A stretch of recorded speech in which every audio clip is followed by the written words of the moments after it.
نحمده ونصلي على رسوله الكريم اما بعد فقد قال الله تبارك وتعالى كما ورد في سورة الجاثية اعوذ بالله من الشيطان الرجيم بسم الله الرحمن الرحيم وإنه لعلم للساعة فلا تمترن بها واتبعوني هذا صراط مستقيم صدق اللہ العظیم رب اشرح لی صدری ویسر لی امری واحلل عقدۃ من لسانی یفقہوا قولی اللہم ربنا الہمنا رشدنا واعذنا من شرور انفسنا اللہم ارنا الحق حقا وارزقنا اتباعہ وارنا الباطل باطلا وارزقنا اجتنابہ آمین یا رب العالمین۔ قادیانیت سے متعلق ایک بحث کا آغاز ہو گیا تھا، کیونکہ ہمارے علم میں یہ آیا تھا کہ قادیانیوں نے خاص طور پر ماڈل ٹاؤن کو اپنا ایک مرکز اور اپنا اڈا بنانے کا فیصلہ کیا، اور اس کا ہمیں تجربہ بھی حاصل ہو گیا۔ کچھ نوجوان اہل سنت کے نوجوان میرے پاس آئے تھے اور انہوں نے میری توجہ ادھر منصرف کرائی کہ یہاں پر یہ اپنی جمعے کی نماز کے لیے اوپن گراؤنڈ استعمال کر رہے ہیں اور اس میں لگا لیتے ہیں پارٹیشن وغیرہ، اور بڑی یوں سمجھیے کہ بڑی مہم کے ساتھ دونوں طرف کی سڑکیں بند کر کے، اور جو بھی لوگ مسافر ہیں انہیں بھی دعوت دیتے ہیں کہ آئیں یہاں جمعہ پڑھیں، اور بعض لوگ مغالطے میں وہاں جمعہ پڑھ لیتے ہیں۔ تو اس کے حوالے سے انہوں نے کوشش کی کہ کچھ نہ کچھ اس سلسلے میں، کیونکہ انہوں نے مجھے لا کر قانون دکھایا۔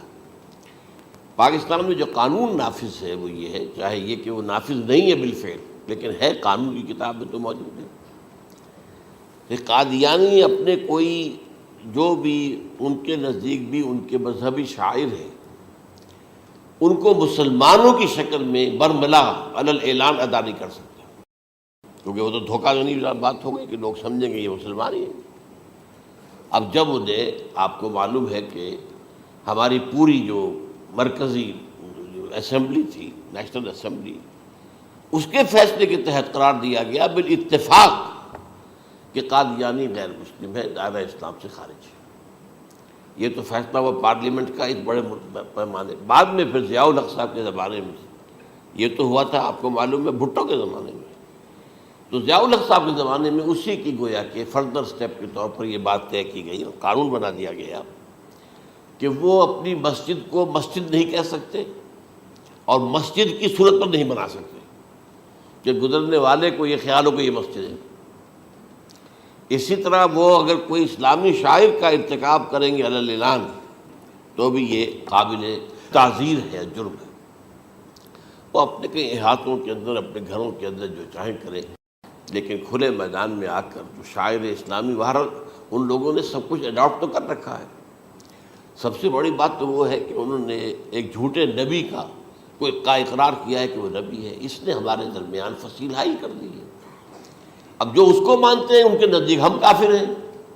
آپ کو معلوم ہے کہ یہ میں بیان کر چکا ہوں کہ حالانکہ قائد اعظم کا کتنا بڑا احسان تھا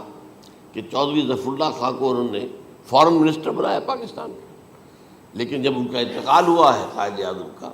تو اس کی جنازے کی نماز میں شریک نہیں ہوا، وہ شخص موجود رہا۔ جو دوسرے ممالک کے سفراء آئے ہوئے تھے، ظاہر بات ہے وہ مسلمان تو نہیں تھے، کوئی عیسائی تھے یا کوئی اور تھے، ہندو تھے، بدھ تھے، جو بھی تھے۔ اب چونکہ قائد اعظم کا انتقال تھا ایک مملکت کے صدر کا، تو وہ لوگ سبھی موجود تھے، لیکن ظاہر ہے کہ وہ نماز میں شریک نہیں ہوئے، وہ مسلمان تو نہیں تھے۔ ان کے ساتھ کھڑا رہا یہ شخص، اس نے یہ بات، اور جب اس سے پوچھا گیا کہ تم شریک کیوں نہیں ہو تو اس نے کہا دیکھو بھائی، مجھے یا تو مسلمان سلطنت کا کافر وزیر سمجھ لو یا کافر سلطنت کا مسلمان وزیر سمجھ لو۔ میرے نزدیک یہ کافر سلطنت ہے، میں اس کا مسلمان وزیر ہوں چونکہ میں قادیانی ہوں۔ اب تمہارے نزدیک یہ اسلامی مملکت ہے تو میں کافر ہوں، پھر میں اس کی نماز کیسے پڑھوں؟ تو بہرحال ان چیزوں کی وجہ سے جو دھوکہ دینے والا معاملہ ہو گیا، ورنہ کوئی اور لوگ ہوں یہاں پہ، ہمیں ان سے تعارض نہیں ہے۔ عیسائی بھی ہیں، اپنی تبلیغ کرتے ہیں، کوئی خلاف ان کے رد عمل نہیں ہوتا، الا یہ کہ کہیں یہ واقعہ پیش آ جائے یا کوئی یعنی خام خواہ کو شوشہ کوئی شرارتی لوگ اٹھا لیں کہ انہوں نے قرآن کی یہ جو ہے بے حرمتی کی ہے، تو یہ تو پھر تحقیق سے معلوم ہو سکتا ہے کہ واقعہ کی تھی کہ نہیں کی تھی۔ لیکن ایک وقت میں جو اس پر تو ان کا احتجاج ہوتا ہے، لیکن یہ کہ ان کے جو ہے چرچ ہے ان کی ساری اور تبلیغ ان کی ہو رہی ہے اور بڑھ بھی رہی ہے تعداد ان کی، لیکن اس کے خلاف کوئی رد عمل تو ہمارے یہاں نہیں۔ تو یہ ہے اصل میں وہ بات۔ تو اس پر جو گفتگو شروع ہوئی تھی میں آج اس کی تکمیل کرنے جا رہا ہوں۔ حضرت عیسیٰ علیہ السلام کی دوبارہ آمد کا تعلق ہے، اس کے ضمن میں قرآن مجید میں جو نص قطعی ہے، وہ نص قطعی یہ ہے اِنَّهُ لَعِلْمٌ لِلسَّاعَةِ فَلَا تَمْتَرُنَّ بِهَا۔ حضرت عیسیٰ کا ذکر ہوا ہے سورہ جاثیہ میں، اور وہاں فرمایا گیا ہے کہ یہ عیسیٰ کا دوبارہ آنا قیامت کی علامت ہوگا، یعنی کہ اب قیامت بالکل قریب آ گئی ہے۔ اِنَّهُ لَعِلْمٌ لِلسَّاعَةِ، علم حاصل ہوگا ان کی دوبارہ آمد پر کہ اب قیامت جو ہے وہ سر پر آ گئی ہے۔ اچھا، اس کے ایک اور جو ہے ذرا بالواسطہ دلائل جو قرآن مجید میں آئے ہیں، ایک ان میں سے یہ ہے کہ سورہ آل عمران میں جہاں حضرت مریم کو بشارت دے رہا تھا فرشتہ کہ آپ کے ہاں ایک بیٹا ہوگا، وہ بڑی حیران تھی کہ میرے ہاں کیسے بیٹا ہو جائے گا، ماں کن تو بغیہ، میں تو کوئی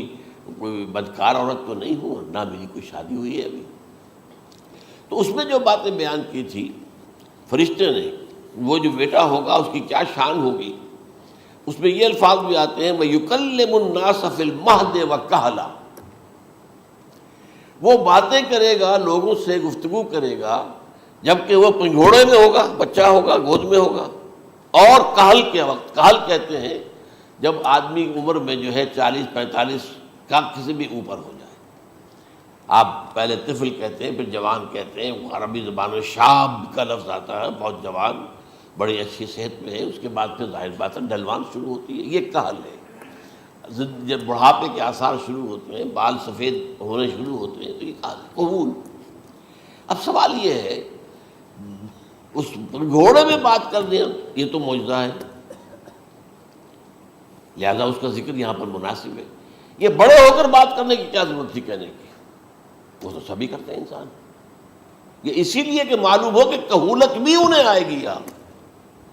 حالانکہ آپ کو معلوم ہے سب مانتے ہیں، عیسائی بھی مانتے ہیں، سب مانتے ہیں، 33 برس کی عمر میں انہیں اٹھا لیا گیا، اس دور میں تو کہولت آئی نہیں، اس لیے قرآن ذکر کر رہا ہے۔ اور یہ بات جو ہے دوسری مرتبہ آئی ہے یہ سورہ المائدہ میں آیت نمبر 110، وَتُكَلِّمُ النَّاسَ فِي الْمَهْدِ وَكَهْلًا، صرف یہ ضمیر کا فرق ہے، وَيُكَلِّمُ النَّاسَ فِي الْمَهْدِ وَكَهْلًا، اور وَتُكَلِّمُ النَّاسَ فِي الْمَهْدِ وَكَهْلًا یہ ہے جب قیامت کے دن اللہ تعالیٰ حضرت عیسیٰ سے سوال کریں گے، اے عیسیٰ ابن مریم، کیا تم نے میری اجازت سے اور میری تائید سے یہ معجزے نہیں دکھائے، یہ معجزے نہیں دکھائے، میں نے تم پر یہ فضل نہیں کیا؟ اور یہ گویا کہ بالواسطہ عیسیٰ کے ماننے والوں سے خطاب ہے کہ اللہ تعالیٰ کے کتنے بڑے بڑے احسان ہوئے، اور اسی میں تم بات کرتے تھے لوگوں سے پنگھوڑے کے اندر بھی اور کہولت کی عمر میں بھی۔ تو یہ کہولت کی عمر کب آئی؟ حضرت عیسیٰ علیہ السلام۔ تو اس کے بغیر تو ممکن ہی نہیں ہے کہ وہ دوبارہ دنیا میں آئیں، پھر ان کے اوپر وہ عمر آئے اور اس عمر کے اندر بھی وہ بات کریں گے۔ تو یہ میرے نزدیک قرآن مجید کے اندر دلائل ہیں اس چیز کے کہ حضرت عیسیٰ علیہ السلام کی دوبارہ جو ہے آمد ہوگی۔ اب اس ضمن میں چاہتا ہوں کہ آج خاص طور پر جو الساعہ کی اور جو علامتیں قرآن میں آئی ہیں، یہ ضمنی مضمون ہو جائے گا، لیکن بہرحال یہ بھی ایک معلوماتی مضمون ہے کہ ایک تو یہ قیامت کی بڑی نشانیوں میں سے حضرت عیسیٰ کا دوبارہ آنا، اور کیا کیا جو ہے باتیں بیان ہوئی ہیں وہ ذرا غور سے سن لیجیے۔ پہلی بات میں نے ہلکا سا حوالہ دیا تھا، ہم تو ایک لفظ قیامت بولتے ہیں، وہ قیامت جو ہے اتنا ہمارے نزدیک جامع لفظ ہے کہ جس میں وہ بھی جو زلزلۃ الساعہ آئے گا وہ بھی ہے، پھر جو نفخ روح، نفخ ساق ہوگا وہ بھی ہے، لیکن قرآن مجید سے معلوم ہوتا ہے کہ یہ الساعہ ہے، وہ گھڑی جس دن کے یہاں قیامت برپا ہوگی، زلزلہ آئے گا، شدید ترین حالات آئیں گے، فوری طور پر تمام انسان مر نہیں جائیں گے۔ جو ہے اس کا نقشہ جو کھینچا گیا ہے، یا ایھا الناس اتقوا ربکم ان زلزلۃ الساعۃ شیء عظیم یوم ترونها تذہل کل مرضعۃ عما ارضعت وتضع کل ذات حمل حملها وتری الناس سکارى وما هم بسکارى ولیکن عذاب اللہ شدید، اے لوگوں ڈرو، اللہ کا تقوی اختیار کرو، اس لیے کہ قیامت کا زلزلہ بہت سخت شے ہے، بہت بھاری شے ہے۔ ان زلزلۃ الساعۃ شیء عظیم، جب پہاڑ چل رہے ہوں گے اور جو ہے انسان جو ہیں گے وہ جس طرح پروانے ہوتے ہیں، پتنگے ہوتے ہیں، ایسے اڑ رہے ہوں گے انسان، اور اس میں یہ بھی حال ہوگا کہ لوگ جو ہے ہر جو دودھ پلانے والی ہے وہ اپنے بچے کو بھول جائے گی۔ ظاہر بات ہے کہ اپنی پڑی ہوئی ہے مصیبت، حالانکہ سب سے زیادہ محبوب ترین شے دنیا میں اس سے اونچی محبت نہیں ہو سکتی جو ماں کو اپنے دودھ پیتے بچے سے ہوتی ہے، انہیں بھول جائے۔ تذہل کل مرضعۃ عما ارضعت، اور تمہیں ایسا محسوس ہوگا کہ لوگ کسی نشے کی کیفیت میں ہیں، یعنی وہ بدحواش ہیں، وہ بدحواس ہو گئے، لیکن یہ کہ وما هم بسکارى، اور وہ مدہوش نہیں ہوں گے، ولکن عذاب اللہ شدید۔ تو یہ ہے زلزلۃ الساعہ، وہ ایک خاص وقت جو ہے، ایک خاص گھڑی جس میں کہ یہ ہونا ہے۔ اس کے علاوہ قرآن مجید میں القارعہ، القارعہ والقارعہ وما ادراک ما القارعہ، یوم یکون الناس کالفراش المبثوث وتکون الجبال کالعہن المنفوش۔ اب یہ کیا ہے؟ یہ نقشہ قیامت، یہ وہی ہے الساعہ، القارعہ الساعہ۔ اسی کے ساتھ قرآن میں آتا ہے الواقعہ،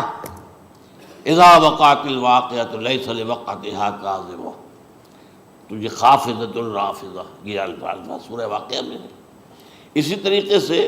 اور جو ہے الحاقہ، ما الحاقہ وما ادراک ما الحاقہ، یہ تمام جو الفاظ قرآن مجید میں آئے ہیں یہ آئے ہیں الساعہ کے لیے، قیامت کے لیے نہیں۔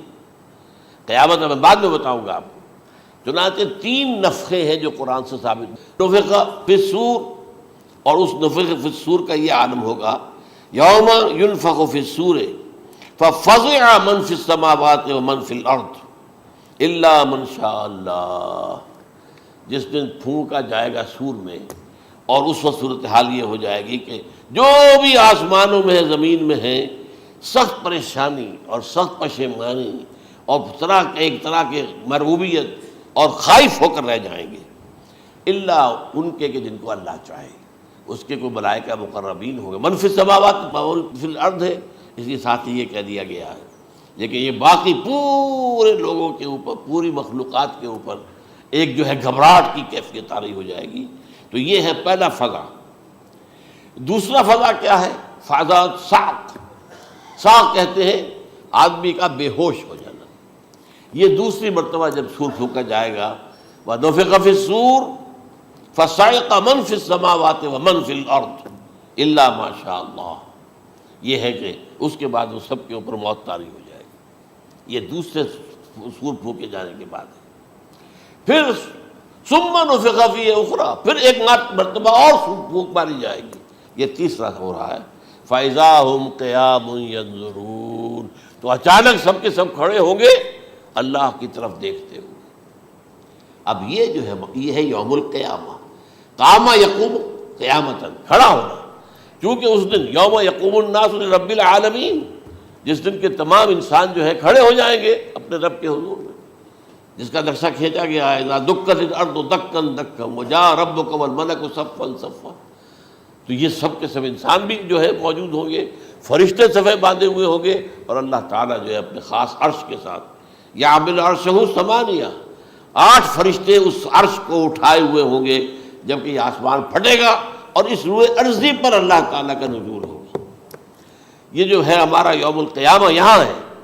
یوم القیامہ ہی میں جو فیصلے ہونے یہاں ہونے، قصہ زمین برسر زمین، جو نیکیاں تم نے یہاں کمائی ہیں یا جو بدیاں تم نے یہاں جن کا ارتکاب کیا، کا فیصلہ یہاں ہوگا۔ اس کے بعد واللہ عالم کچھ اور بھی چیزیں ہیں، لیکن یہ کہ وہ سب عام طور پر لوگوں کے علم میں نہیں ہے۔ میں نہیں چاہتا کہ خام خواہ کسی نئی بات سے کوئی جو ہے ذہنوں کے اندر کوئی تشکیک پیدا ہو جائے، شبہات پیدا ہو جائے، لیکن یہ چیزیں جو میں نے آپ سے عرض کی یہ از قرآن ثابت ہے، اسی زمین پر اترنا ہے۔ وَجَاءَ رَبُّكَ وَالْمَلَكُ صَفًّا صَفًّا، یہ سب کے سب آئیں گے، اور ملائکہ، اور اس کے علاوہ جو ہے دوسرے مقامات پر جس کا نقشہ کھینچا گیا ہے سورۃ الحاقہ کے اندر ہے۔ اللہ کا عرش جو ہے 8 فرشتے اٹھائے ہوئے نیچے اتریں گے۔ تو یہ تمام چیزیں قرآن مجید میں مذکور ہیں، اور یوم القیامہ یہی ہوگا، لیکن وہ ہے یوم القیامہ، ہم قیامت کہتے ہیں اس کو، جس کو قرآن کہتا ہے الساعہ، الزلزلہ، الحاقہ، القارعہ، الواقعہ، یہ ہے در حقیقت جو پہلا معاملہ ہے کہ اس کے اندر جو ہے فضا ہو جائے گا۔ اب دیکھیے جو علامات قیامت احادیث میں آئی ہیں وہ میں آج آپ کو سنا رہا ہوں۔ ان کو دو حصوں میں تقسیم کیا جاتا ہے، علامات صغریٰ، علامات کبریٰ۔ چھوٹی نشانیاں جو درجہ بدرجہ درجہ بدرجہ درجہ بدرجہ حاضر سامنے آئیں گے۔ ایک ہے بالکل قیامت سے متصل قبل بڑے جو خرق عادت واقعات ہوں گے وہ آئیں گے۔ اچھا، پہلی چیز کے سلسلے میں حضرت انس رضی اللہ تعالیٰ عنہ سے یہ مروی ہے اور یہ حدیث متفق علیہ ہے۔ پہلی علامت حضور نے بیان کی قیامت کی علامات میں سے، اب میں لفظ قیامت اسی معنی میں بول رہا ہوں جس میں کہ ہم عام طور پر بولتے ہیں۔ آپ نے فرمایا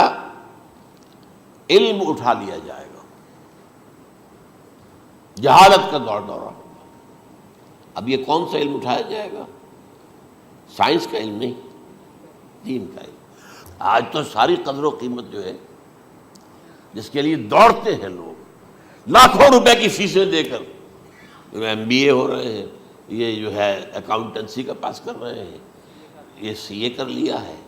یہ کوئی اور جو ہے فزکس میں کوئی کیمسٹری میں ڈاکٹریٹ کر لی ہے، ڈاکٹر بن جائے تو کیا ہی کہہ رہے ہیں۔ اس لیے کہ بڑی چیز جو پاکستان سے ایکسپورٹ ہوتی ہے وہ ڈاکٹر ہیں۔ اس جو اتنے بڑے پیمانے پر جو کالج کھلے ہوئے، 3 لاکھ روپے ایک سال کی فیس، 5 لاکھ روپے ایک سال کی فیس، یہ کیوں لیتے ہیں اور کیوں لوگ دیتے ہیں؟ کہ موقع مل جاتا ہے ایم بی بی ایس کر کے۔ امریکہ کے اندر بھی ڈیمانڈ ہے، ان کے ہاں ڈاکٹر جو ہیں جتنے ہونے چاہیے نہیں ہے، لہذا اور بھی بہت سی جگہوں پر ڈیمانڈ ہے۔ تو جس چیز کی مارکیٹ میں ڈیمانڈ ہے وہ علم ہے۔ آج علم کمپیوٹر کا علم ہے یہ، حالانکہ ان میں سے کسی کے اوپر لفظ علم کا اطلاق میرے نزدیک غلط ہے، جہالت ہے۔ علم وہ ہے جو ذہن کو جلا دے، جو سوچ کو جلا دے، روشنی پیدا کرے، دماغی روشنی، وسعت دے، انسان کے فکر کو وسعت دے، اس کے ذہنی جو ہے جو افق ہے اس کو وسیع کرے۔ علم تو وہ ہے جو حقیقت کے کیا علم بھی اس سے عطا فرمائے۔ قرآن ہے، حدیث ہے، باقی اور چیزیں جو اس سلسلے میں آ سکتی ہیں وہ ہے کہ جو قرآن اور حدیث کی سمجھنے میں مومن ہوں اور زیادہ جو ہے اس کے تک فہم کو آسان کر دیں۔ لیکن یہ کہ فرمایا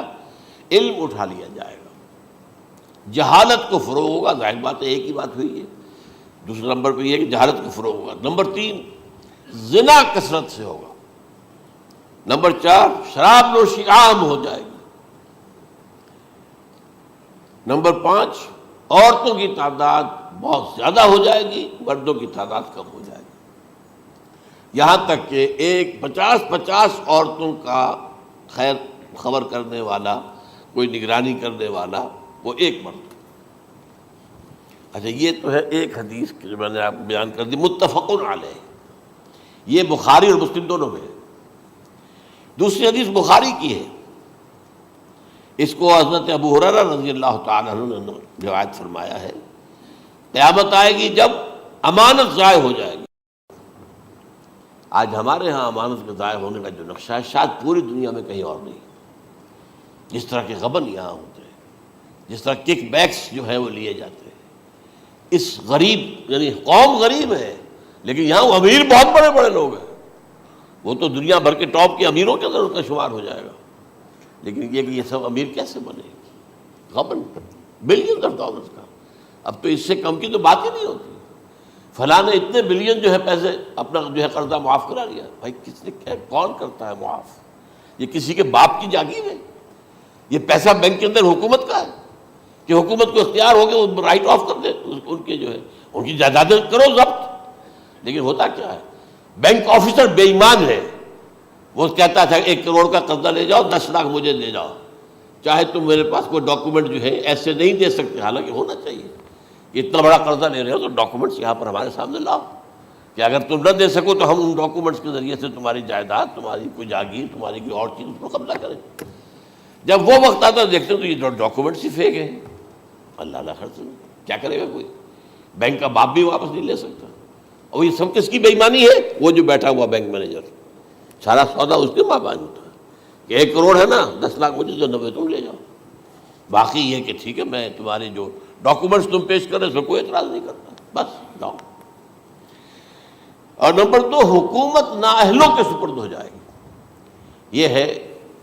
امام بخاری کی روایت کردہ روایت جو حضرت ابو ہریرہ سے۔ مسلم شریف میں ابو ہریرہ رضی اللہ تعالیٰ عنہ سے ایک اور روایت ہے، مال عام ہو جائے گا یہاں تک کہ زکوٰۃ قبول کرنے والا کوئی نہ ہوگا۔ یہ بات وہ ہے جو آج سعودی عرب اور UAE کے اندر آپ کثرت سے دیکھ سکتے ہیں۔ دولت جو ہے وہ ریل پیل، ابھی تھوڑا سا آیا ہے معاملہ خاص طور پر دبئی میں، کیونکہ وہاں بہت زیادہ کنسٹرکشن ہو رہی تھی، تو پوری دنیا میں آپ کو معلوم ہے کہ جو ریئل اسٹیٹ کہلاتا ہے اس کا حال بہت پتلا ہے، لیکن وہاں کے دولت ریل پیل ہے ہر جگہ پر۔ اور سب سے اہم متفق علیہ روایت، متفق علیہ کیا، وہ تو حضرت عمر سے بھی مروی ہے، ابن عمر سے بھی مروی ہے، ابن عباس سے بھی مروی ہے، ابو ہریرہ سے بھی مروی ہے، عبداللہ ابن مسعود سے بھی مروی ہے رضی اللہ تعالیٰ عنہ اجمعین۔ اور یہ وہ حدیث ہے جسے کہا جائے حدیث جبرائیل، جسے ام السنہ بھی کہا گیا۔ اس میں جو آخری سوال کیا حضرت جبرائیل نے حضور سے، چوتھا، پہلا یہ تھا کہ اسلام کیا ہے مجھے بتائیے، ایمان کیا ہے، اس کی حقیقت کیا ہے یہ مجھے بتائیے، تیسرا احسان کیا ہے یہ بتائیے، چوتھا یہ کہ قیامت کے بارے میں بتائیے کب ہوگی۔ حضور نے فرمایا کہ اس کے بارے میں جس سے سوال کیا جا رہا ہے وہ اس سے زیادہ نہیں جانتا جو کہ سوال کر رہا ہے۔ اب اس کے کئی مفہوم ہو سکتے ہیں کہ بہرحال یا تو حضرت، چونکہ بعد میں معلوم ہوا کہ حضور نے پہچانا نہیں کہ یہ جبرائیل ہے، بلکہ جب سوال جواب ہو کر وہ چلا گیا شخص تو اچانک حضور کے ساتھ ذرا ردو ہو ہی لیا، ذرا بلانا اس کو دوبارہ لانا۔ اب جو دیکھا کہ یہ وجود ہی نہیں اس کا، آسمان نے اس کو اچک لیا، زمین نے نگل لیا، کیا ہوا ہے؟ پھر آپ نے یہ جبرائیل تھے جو تمہیں تمہارا دین سکھانے آئے تھے، جبکہ تم سوال نہیں کر رہے ہو۔ یہ بڑے بیسک کوسچن تھے، اس لیے کہ دنیا کے ہمارا نظام اسلام پر ہے، ایمان پر نہیں ہے، اس لیے کہ ایمان کو ویریفائی کر ہی نہیں سکتے۔ کیسے پتہ ہوگا اس میں ایمان ہے یا نہیں ہے؟ کوئی آلہ نہیں ہے، کوئی الیکٹروکارڈیوگرام ابھی تک ایسا نہیں ہے، کوئی جو ہے اور جو طریقے چل رہے ہیں وہ تو ان کے ذریعے سے یہ تو نہیں معلوم ہو سکتا ایمان ہے کہ نہیں۔ لہذا یہاں کا سارا نظام اسلام پر ہے، شہادت اللہ الہ الا اللہ وان محمد رسول اللہ، پھر ایک نظام بنا لیا، وإقام الصلاۃ وإیتاء الزکوٰۃ وصوم رمضان وحج البیت۔ اس میں بھی یہ ہے کہ اگر کوئی نماز کو نہیں مانتا تو کافر ہوگا، لیکن نماز پڑھتا نہیں ہے تو کافر نہیں ہے، فاسق ہے، فاجر ہے، گناہ گار ہے، کمزور مسلمان ہے۔ اس طرح زکوٰۃ کا منکر ہو جائے گا تو وہ کافر ہوگا، لیکن زکوٰۃ دے نہیں رہا ہے تو یہ گویا کہ گناہ گاری ہے، کمزوری ہے۔ تو اس حوالے سے نوٹ کر دیجئے کہ یہاں کا دنیا کا سارا اسلامی نظام اور سارا کانسٹیٹیوشنل اور لیگل سسٹم جو ہے اسلام کا، وہ اقرار باللسان پر ہے۔ ایمان ہے وہ کہ جس کی بنیاد پر وہاں فیصلے ہوں گے۔ یہاں کوئی شخص مسلمانوں کا بڑا لیڈر ہے، بڑا علامہ ہے، بڑی اس کی قدر و منزلت ہے، اس کے ہاتھ چومے جا رہے ہیں، پاؤں چومے جا رہے ہیں، ہو سکتا ہے وہاں کہا جائے دفع ہو جاؤ، تمہارے دل میں ایمان نہیں تھا، تم نے یہ سب کچھ کیا تھا اس لیے کہ کہا جائے کہ بڑے عالم ہو، اور یہ کہا جا چکا فقط قیلا، اب یہاں کچھ نہیں ہے تمہارے پاس۔ پھر فرشتوں کو حکم ہوگا کہ اس کو گھسیٹتے ہوئے جہنم میں ڈال دیں۔ 3 باتیں بیان کی آپ نے، یہی حشر اس کا ہوگا مالدار کا۔ اللہ پوچھے گا میں نے تمہیں بہت مال دیا، تم نے کیا کیا؟ وہ کچھ گنوانا شروع کرے گا، اللہ فرمائے گا جھوٹ بول رہا، قذبتا، تم نے یہ خیرات و صدقات اس لیے کیے تھے کہ تمہاری سخاوت کے ڈنکے بج جائے، تعریفیں کی جائے، وہ کی جا چکی ہے، دنیا میں ڈنکا بج گیا، یہاں کچھ نہیں تھا، وہ نیت دل میں کچھ اور تھی تمہارے۔ میں لیس البر ان تولوا وجوہکم والا قرآن مجید کا سبق ہمارا منتخب نصاب کا نمبر 2 بڑی تفصیل سے بیان کیا۔ یہی معاملہ ہوگا اس عالم کا، اللہ فرمائے گا میں نے تمہیں علم دیا، تم نے، وہ کہے گا میں نے علم پھیلایا لوگوں میں ہدایت کی، کوئی جھوٹ بول رہے ہیں، تم نے تو صرف اس لیے کیا تھا، تمہاری نیت یہ تھی کہ بڑا عالم شخص ہے، بڑا فاضل شخص ہے، تو یہ سب کہا جا چکا۔ تو وہاں کا معاملہ جو ہے وہ اسلام پر نہیں ہے۔ یا آپ دکھائیں گے دیکھیے میرا آئیڈینٹی کارڈ، اس پہ اسلام میرا مذہب لکھا ہوا ہے، یا یہ میرا پاسپورٹ ہے، آئیڈینٹیفیکیشن کے لیے دنیا میں عام طور پر یہ چیزیں ہوتی ہیں، کوئی تعلق نہیں۔ آخرت کا معاملہ کسی اور شے پر ہے، وہ تو ایمان دل میں ہے، اور تمہارے تمام جو حرکات ہیں، اعمال ہیں، ان سب کے اندر جب تک کہ اصل جو قوت متحرکہ ہے وہ اللہ کی محبت نہ بن جائے، اخلاص للہ، بحب اللہ للہ، اور یہ کہ یہ تمام چیزیں جیسا کہ فرمایا، ایک حدیث بڑی پیاری ہے، ایمان کی تکمیل کی علامت کیا ہے؟ فرمایا من احب للہ وابغض للہ ومنع للہ واعطى للہ فقد استکمل الایمان، جس شخص کے نے محبت جس سے بھی کی اللہ کے لیے کی، اپنے مفادات کے لیے نہیں، رشتہ داری کی بنیاد پر نہیں، محبت اوپر ہو جائے، رشتہ دار کا حق ہے دو، بیوی کے حقوق ہیں دو، لیکن محبت یہ اللہ کے لیے ہو کہ فلاں شخص سے مجھے محبت اللہ کے لیے، اور اگر نفرت رکھی تو اللہ کی وجہ سے رکھی، اس لیے رکھی کہ وہ اللہ کے دین سے دور ہے، وہ اللہ کے راستے پر نہیں آ رہا ہے، وہ فسق و فجور کی جو ہے زندگی کو آ رہا ہے۔ اس میں بھی یہ ہے کہ یہ نہیں ہے تعلق قطع کر لو، تعلق قطع کرو گے تو تبلیغ اور اصلاح کا موقع کہاں رہے گا، لیکن دلی محبت نہیں ہوگی اس میں۔ تو اگر محبت ہے تو اللہ کے لیے، اور نفرت ہے تو اللہ کے لیے، اور کسی کو کچھ دیا ہے تو اس لیے کہ اللہ کا حکم ہے کہ دوں، اور کسی سے کچھ روکا ہے تو اس لیے کہ اللہ کا حکم ہے کہ روکوں، اس کو نہیں دینا ہے۔ فقد استکمل الایمان، تو اس شخص نے ایمان کی تکمیل کر لی۔ یہ ہے اصل جو ڈیسائیڈنگ فیکٹر ہے، وہ یہ ہے۔ اور اس ایمان کی پہلی علامت کیا ہے؟ کیسے معلوم ہو میرے اندر ایمان ہے؟ پہلی علامت سب سے کم تر درجے کا ایمان، اس میں فرمایا گیا اذا اساءت کا سیئۃ وحسنت کا حسنۃ فانت مومن، اگر کوئی اچھا کام کر کے خوشی ہو اور کوئی برا کام ہو جائے تو ملامت ہو، یہ کیا کر بیٹھا، یہ میں نے کیا کیا ہے، یہ مجھے نہیں کرنا چاہیے تھا، یہ اگر احساس ہے نیکی اور بدی کا تو تمہارے اندر ایمان ہے۔ یہ ایمان ہے ادنیٰ درجے کا، اور وہ ایمان من احب للہ ہے وابغض للہ ہے واعطى للہ ہے ومنع للہ فقد استکمل الایمان۔ اچھا، یہ جو متفق علیہ حدیث ہے جو حضرت جبرائیل کی ہے، اس میں پھر انہوں نے کہا کہ اچھا اگر آپ مجھے یہ کب ہوگی قیامت نہیں بتا سکتے تو اس کی کچھ علامتیں بتائیے۔ یہ بڑی عظیم تھا، کیونکہ یہ تو تمام احادیث کے اندر میں نے عرض کیا نا کہ سب سے زیادہ صحابہ سے منقول ہے، اور آپ نے فرمایا کہ جب لونڈی اپنی مالکہ کو جنے گی اور تم دیکھو گے کہ ننگے بدن ننگے پیر بھوکے ننگے بھیڑوں اور بکریوں کو چرانے والے اونچی سے اونچی عمارتیں بنانے میں ایک دوسرے کا مقابلہ کریں گے۔ اذا تلد الامۃ ربتها، کیا بات ہے، یہ خاص الفاظ کیوں کہے گئے؟ اولاد والدین کے سامنے دب کر رہتی تھی، کبھی سینہ تان کر بات نہیں کرتے تھے، ٹھیک ہے کوئی بات آپ مان نہیں سکتے، ابا جان یہ بات تو میں نہیں کر سکتا، یا فرض کیجئے کہ وہ آپ کو کسی نیکی سے روک رہے ہیں، کہ دینی کام سے روک رہے ہیں، ابا جان یہ تو میں نہیں کروں گا، یہ تو دین کا فرض ہے، یہ کہیں آپ اور ڈٹ کر کہیں اور جمیں اس پر، لیکن یہ کہ کوئی سرکشی کا انداز نہ ہو، ایسا نہ ہو کہ اپنے جناب سینے کو تان کر کے کھڑے ہو جائے، میں نہیں کروں گا، یہ نہیں، یہ غلط ہو جائے۔ اچھا، اولاد میں بیٹی جو ہوتی تھی وہ زیادہ سبارڈینیٹ، سبمسو، بات ماننے والی، کہیں بھی سر اونچا نہ کرنے والی، اور آخری دور میں کیا ہوگا، بیٹیوں سے مائیں ڈریں گی، انہیں ٹوک نہیں سکتی کسی بات پر، پتہ نہیں کیا بک دے گے، کیا بکواس کر دے، یہ تو ہمارے ہاں ہو گیا ہے، باہر کیا ہے وہ تو آپ یہ بھی نہیں پوچھ سکتے، آپ کی 13 برس کی لڑکی آئی ہے رات کو 1 بجے، نہیں پوچھ سکتے کہاں رہی ہو، یہ رات کہاں گزاری، پوچھ ہی نہیں سکتے، یہ پوچھنا بھی جرم ہے۔ اپنے چھوٹے بچے کو آپ نے ایک تھپڑ مار دیا، تہذیب ہے، سکھانا ہے، غلط کام کیا ہے، اس کی سرزنش ہو رہی ہے، فوراً وہ اگر ایک فون کر دے گا پولیس آئے گی، بچے کو لے جائے گی، اسے لا کر کہیں اور جو ہے ڈپازٹ کرے گی، اور آپ پر مقدمہ چلے گا، آپ کو اس کی سزا بھگتنی ہوگی۔ ظاہر بات ہے کہ پھر وہاں سرکشی کا کیا عالم ہوگا، پھر اولاد کہاں سر جھکائے گی، کس درجے میں جھکائے گی، اس کی تربیت عثمانی ہوئی نہیں۔ تو ان تلد الامۃ ربتہا، گویا کہ بیٹی کے نزدیک ماں جو ہے وہ ایسی ہو جائے گی جیسے لونڈی، گویا کہ لونڈی نے ایک اپنی مالکہ کو جنم دیا ہے، بیٹی مالکہ بن جائے گی اور ماں جو ہے لونڈی بن جائے گی،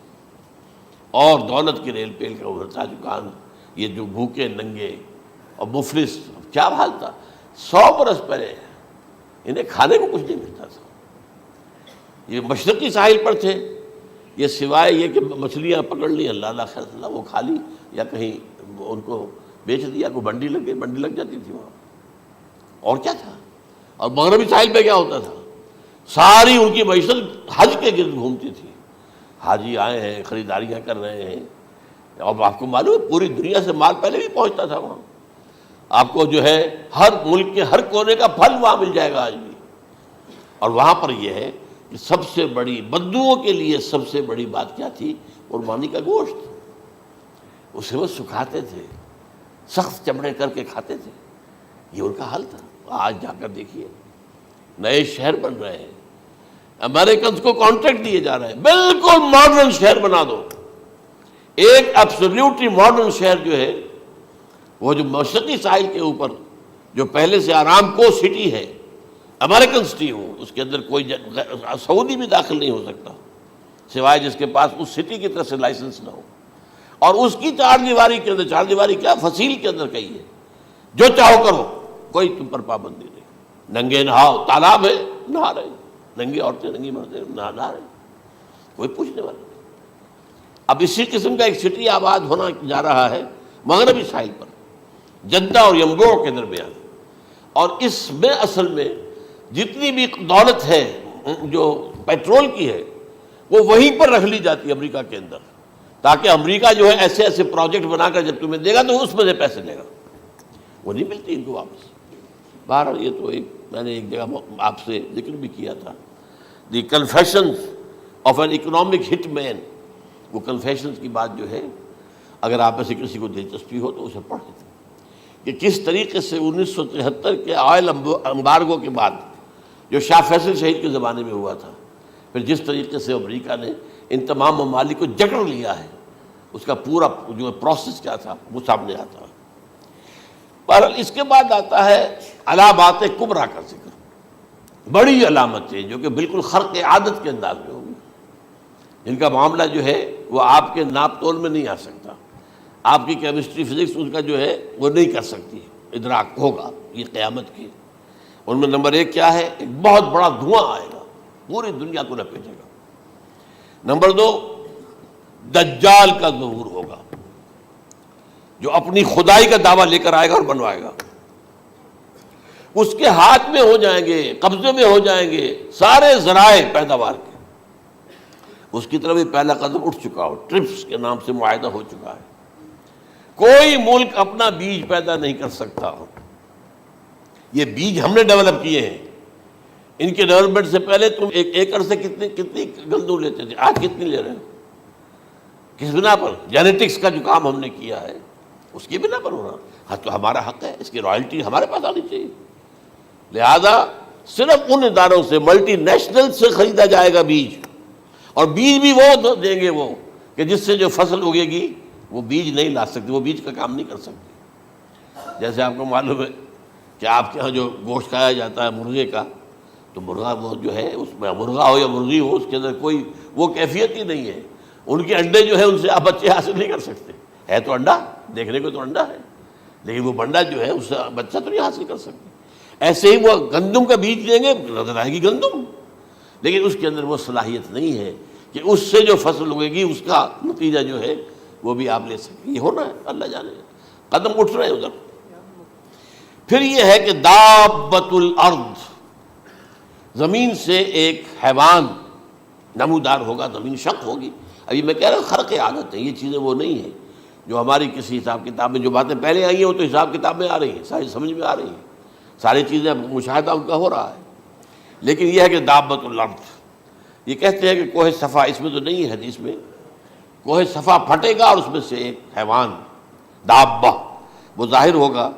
تو اسی لیے فرمایا ہے وَإِذَا وَقَعَ الْقَوْلُ عَلَيْهِمْ أَخْرَجْنَا لَهُمْ دَابَّةً مِّنَ الْأَرْضِ تُكَلِّمُهُمْ، تو ہم اندر سے پیٹ کے چیر کر زمین کے پیٹ کو ایک حیوان کو برآمد کریں گے جو انسانوں سے بات کرے گا، گفتگو کرے گا۔ نمبر 4 طلوع الشمس من المغرب، یہ بھی خرق عادت،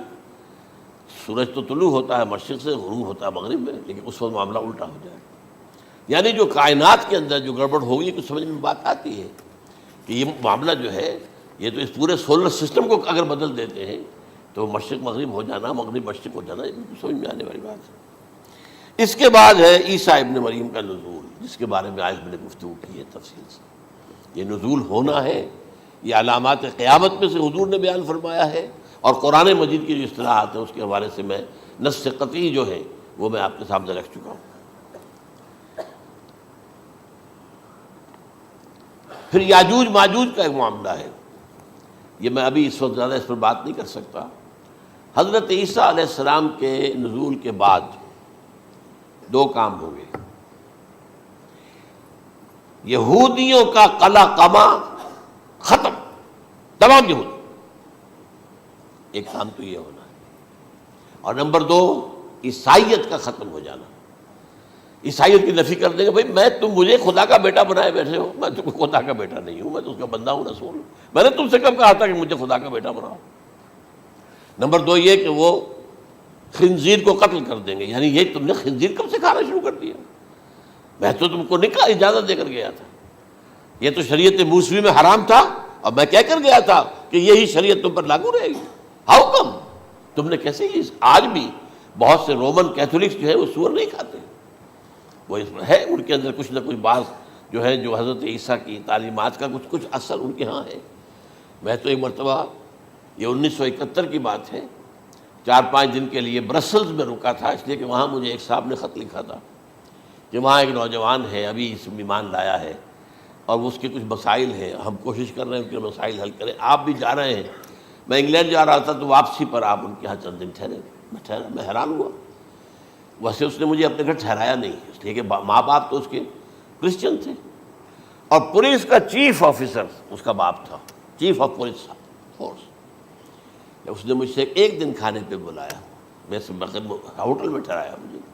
اس نے کہا آپ اطمینان سے یہاں کھانا کھائیں، اس گھر میں نہ آج تک کوئی شراب کی بوند آئی ہے اور نہ ہی کوئی بوٹی آئی ہے سور کی۔ رومن کیتھولکس، اب اکلوتا بیٹا تھا یہ عبدالعزیز، نے بعد میں نام رکھا، وان کینٹر اس کا نام تھا جو کہ اوریجنل تھا، پھر اس نے نام رکھا عبدالعزیز وان کینٹر، پرانا نام بھی بہرحال رکھا۔ نہایت ایک نہایت خوبصورت، 28 سال کی عمر تھی، اور اس وقت میں نے دیکھا تھا کہ اس کی فقہی معلومات جو ہے میری معلومات سے 10 گنا زیادہ۔ اس کی وجہ کیا ہے؟ وہ گیا تھا موراکو میں ایز اے ٹیچر ملازمت کرنے، پیسہ کمانے، وہاں وہ مسلمانوں سے اس کا ہوا رفت ضبط ہوا، اسلام کی تعلیمات سامنے آئی، اسلام لے آیا، اب اکلوتا بیٹا ہے، اور ماں باپ جو ہے کرسچن کیتھولکس۔ جب وہاں سے واپس آیا تو پھر کہتے ہیں کہ ہمارے درمیان ایک معاہدہ ہے، وی آر لیونگ ٹوگیدر،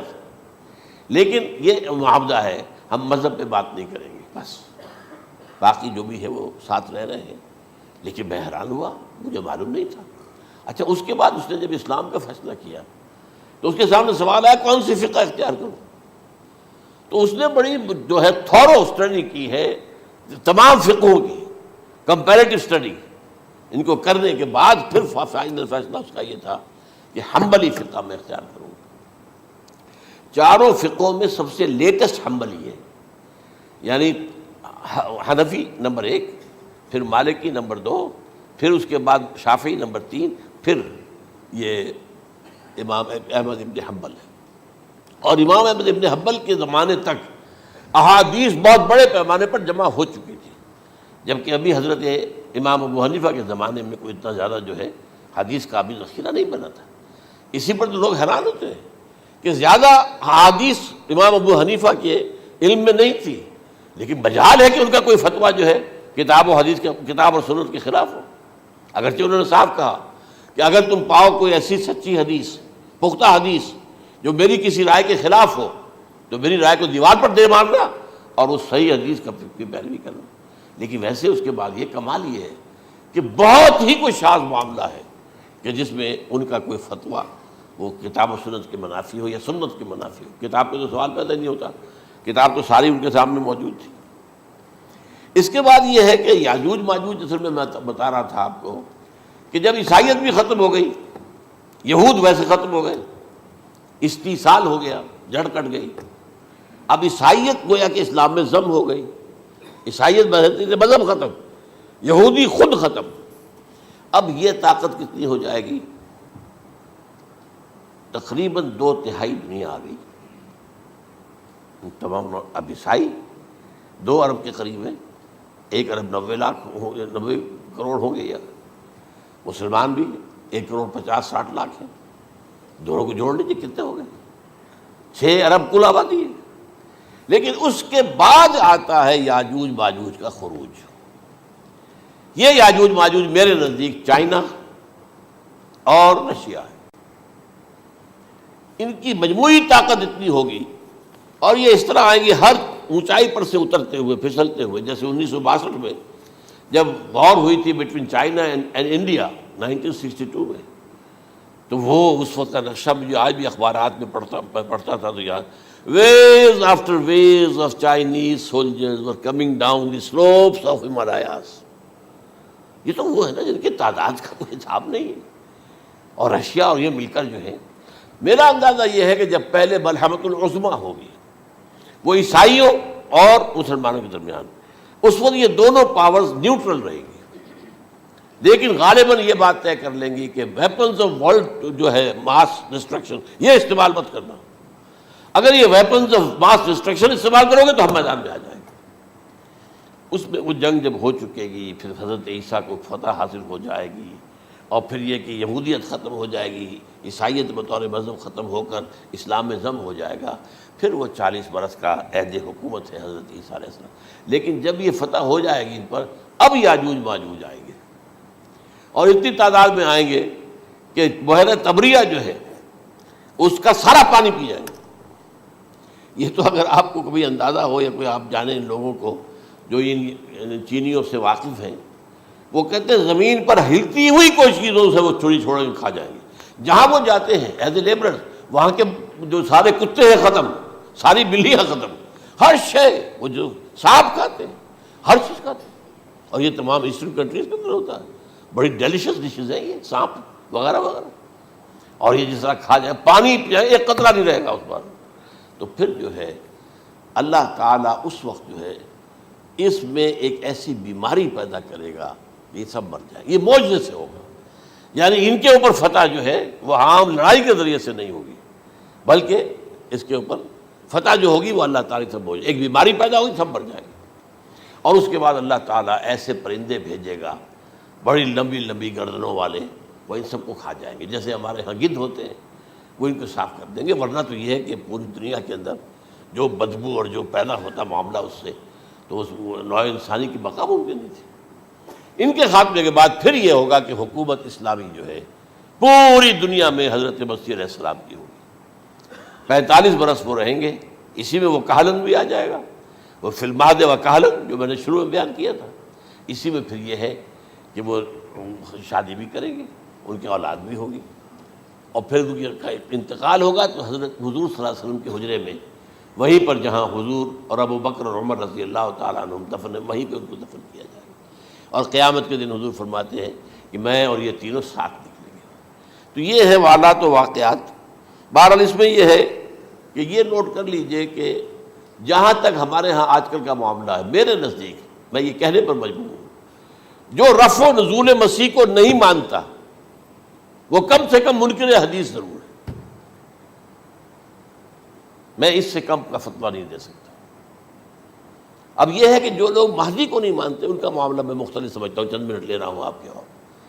اس لیے کہ ان کی حدیثیں صحیحین میں نہیں ہیں، بخاری مسلم میں نہیں، اور یہ کہ بہرحال ان کا معاملہ جو ہے وہ ایسا نہیں ہے حضرت عیسیٰ کا۔ حضرت عیسیٰ کے آنے کا جو کچھ ہوگا وہ تو میں نے آپ کے سامنے بیان کر دیا، لیکن یہ ہے کہ حضرت مہدی ہمارے نزدیک اس میں خرق عادت کوئی ہے ہی نہیں، جیسے ہر صدی کے مجدد ہوتے ہیں، آخری صدی کے مجدد وہ ہوں گے، اور میرے نزدیک یہی آخری صدی ہے، اور اسی میں حضرت مہدی کا ظہور ہو جانا۔ سعودی عرب میں کوئی خانہ جنگی ہوگی کسی بادشاہ کے انتقال پر، اور پھر اس وقت یہ ظاہر ہوں گے، اس وقت ملک کے حالات کو سنبھالنے کے لیے لوگ ان کو زبردستی نکالیں گے، چھپے ہوئے ہوں گے ایک گھر میں، یہ حضرت ام سلمہ رضی اللہ تعالی عنہ کی روایت ہے کہ ایک بادشاہ کے انتقال پر یہ خانہ جنگی ہو جائے گی اور ایک شخص مدینے سے بھاگ کر مکے میں چھپ جائے گا. یہ تو ہے ان کے الفاظ، میں توجیہ کر رہا ہوں. یہ لوگ ان کی طرف دیکھ رہے ہوں گے کہ یہ جو وقت آیا ہے فتنے کا ہماری قوم پر، ہمارے ملک پر، تو ان کی شخصیت ایسی ہے کہ یہ بیچ میں آئیں، صلح صفائی کرائیں، اور وہ جو ہے اس ذمہ داری سے بچ کر بھاگیں گے اور جا کر مکے میں چھپ جائیں گے. پھر لوگ انہیں تلاش کر کے نکالیں گے اور زبردستی ان کے ہاتھ پر بیعت کریں گے، ورنہ وہ اتنے بڑے منصب کو. اور پھر یہ بھی ہے، ایک حدیث میں آتا ہے یصلحو فی لیلۃ واحدہ، ایک رات میں ان کی مکمل اصلاح کر دیں گے. یعنی اگر کوئی تھوڑا بہت نقص اور عیب کوئی ہوا بھی، کوئی کمی کوتاہی ہوئی بھی، تو اللہ تعالیٰ ایک رات میں اصلاح کروا دیں. لیکن ہمارے نزدیک اس قدر کوئی خرق عادت ہے ہی نہیں. البتہ جو کہتے ہیں اہل تشیع، وہ خرق عادت ہے کہ ان کے 12ویں امام جو ہے وہ بچپن ہی کے اندر اس خوف سے کہ جو بنو عباس بادشاہ ہیں وہ ان کو قتل کر دیں گے، تو وہ ایک غار میں چھپا دیے گئے. اب وہ 1200 برس سے اس غار کے اندر چھپے ہوئے، اور اس کے بعد وہ ظاہر ہوگی، وہ امام مہدی ہوں گے. اس میں خرق عادت ہے، لیکن میں یہ کہتا ہوں کہ محض خرق عادت کی بنیاد پر ہم اس کی نفی نہیں کریں گے. کیوں؟ کیا ہم یہ نہیں مانتے کہ اصحاب کہف 300 برس تک سوئے رہے؟ یہ کیا عام بات ہے؟ حضرت عزیر علیہ السلام اللہ نے انہیں موت دی، موت، اور 100 برس کے بعد زندہ کر کے اٹھا لیا. تو خرق عادت حضرت عیسیٰ کو ہم اتنا بڑا خرق عادت مانتے ہیں کہ اٹھا کر آسمان پر، تیسرے آسمان کے اوپر ہیں، موجود ہیں، اب بھی ہیں. شب معراج میں تیسرے آسمان پر حضور کی ملاقات ان سے ہوئی. تو یہ خرق عادت کی بنیاد پر نفی نہیں ہم کرتے. ہو سکتا ہے، لیکن یہ کہ اس کے لیے ہمارے پاس کوئی دلیل نہیں، کوئی احادیث نہیں، کچھ نہیں، اس لیے ہم اس کو نہیں مانتے. البتہ خود وجود جو ہے حضرت مہدی کا، وہ کوئی عجیب بات نہیں ہے. وہ تو جیسے پہلے بھی آئے ہیں ہمارے مجددین، ایسے مجدد ہوں گے اور دین کو تازہ کر دیں گے. ایک صحیح اسلامی ریاست جو ہے وہ عرب میں قائم ہو جائے گی دوبارہ. حضور نے فرمایا وہ عدل اور انصاف سے عرب کو اسی طرح بھر دے گا جیسے کہ وہ اس سے پہلے ظلم اور جور اور زیادتیوں کے سے بھری ہوئی ہوگی. تو یہ کام ہوگا، یہ تو مجدد کا کام ہوتا ہی ہے اس حوالے سے. لیکن بہرحال میں نے پھر بھی کہا کہ اگر احادیث کی کمزوری کی وجہ سے